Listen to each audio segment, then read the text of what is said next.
Hi guys, this is Sean out at the farm, and just wanted to let you know I've been cleaning up out here for the past 2 or 3 days after Hurricane Milton. The first thing I did is we had about 11 feet of fence go down and a fence post break off during the storm. So I repaired that. And then we had a bunch of big branches that came off the oak tree.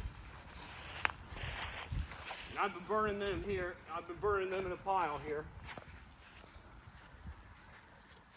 As you can see, the water's gone down considerably, so be easier to burn. This is the last pile. There's been about, I don't know, 3 or 4 of them that were bigger than this that we did.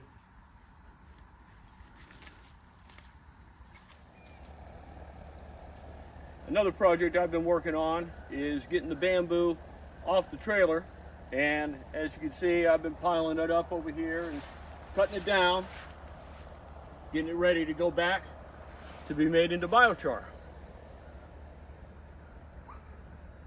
That's going pretty good. Daisy Duke yipped. I don't know what happened to her. Better go check on her.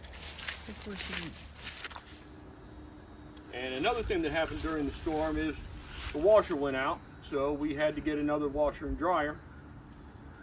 And we got that, and I'm going to unload that today and get it hooked up, get it going so we can wash clothes again out here. And that's basically what I've been working on for the past 2 or 3 days.